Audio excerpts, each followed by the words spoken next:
রোজ রোজ কাণ্ড কি এগুলা? হ্যাঁ তোরা যে আমাদের ডাকছে বিচার করার জন্য, কি করছিস তোরা? স্বামী স্ত্রী প্রতিদিন প্রতিদিন ঝামেলা করছিস, আমরা কি বিয়ে সাথে করিনি? না তোরা একলাই করেছিস, আমাদের কোনো ঝামেলা হয় না স্বামী স্ত্রী? তোরা কেন ঝামেলা করছিস? আর কেউ নাই? হ্যাঁ হাজি মোড়ল সাহেব, ওই আমার বহু, ওকে আমি খাইতে দিচ্ছি, পিনতে দিচ্ছি, ড্রেস লে দিচ্ছি, ওই যা চাইছে তাই দিচ্ছি। তুমি যদি ভুল করে তোকে তারপর মারতে পাবো নাকি? এটা কি আমি অপরাধ করেছি? হ্যাঁ হাজি মোড়ল সাহেব, প্রচার করবেন না, যারা ছোট্ট কথা কইছে। এটা শাড়িটা 3 বছর থেকে পিনছি, একটা শাড়ি লে না, মদ খেয়ে বাড়ি আসছে, আমাকে মারছে ডেলি ডেলি।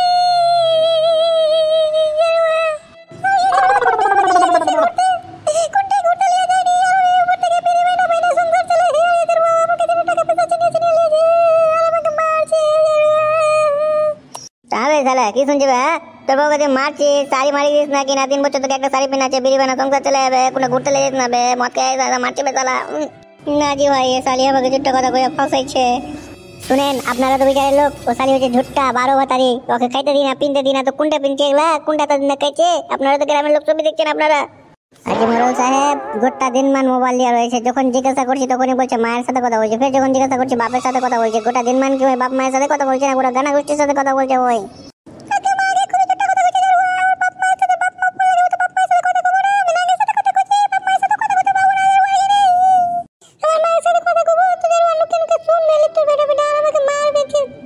হ্যাঁ বহু হয়ে তুই স্বামীর সম্বন্ধে সবাই খারাপ খারাপ মিথ্যা মিথ্যা কথা বলছিস। বাড়ি ঘর ছেড়ে 8,000 9,000 টাকা মাছ খাটতে যাই, খাইতে আইসা বহুকে দিলাই না, আর রাস্তা দিয়ে যাই, আর ওই পাড়ার লিটন করছে তোর বউ বধুকে ভালোবাসছে। এগুলা শুই না আমার মনটা খারাপ হয়ে যাচ্ছে মোড়ল সাহেব, আমি কি করব? সবই তো শুনলাম, ছোড়ারও দোষ আছে আর ছুরিরও দোষ আছে। মোড়ল সাহেব ঠিক বলেছো, ও শালারও দোষ আছে আর বউরও দোষ আছে, দুজনেই এগুলা করছে। সবই তো বুঝতে পারছি, এখানে যদি ওরা দুজনে ছুটি চালান করলি তো চাঁড়া কি হবে? চাঁড়া তো বেউরা হয়ে যাবে। ফুটকা আর ঝামেলা করিস না, স্বামী স্ত্রী করে রাখা, ছুটি চালান করলে চাঁড়া বেউরা হয়ে যাবে, চাঁড়া বাপ মা মারা যাবে। দেখ চাঁড়া দিকে দেখে তোরা একটু কিছু কর। শুনছি মা, আর ঝামেলা করিস না, আর কিছু করিস না, ওকে বুঝাই নু, আর এগুলা করবে না, তো অশান্তি করবে না, তোকে মারবে না ধরবে না। এবার যদি মারে তো আমাদের কাছে আসবি, তখন ওকে দেখবো। স্বামী স্ত্রী মিলামিশা থাকবি, ঝামেলা করবি না, ওকে বুঝালাম, তোকে বুঝাই। এক হাতে তালি বাজে না, 2 হাতে তালি বাজে, বুঝতে তো পারছিস। একা দোষ আর একা না, দোষ তোরও আছে।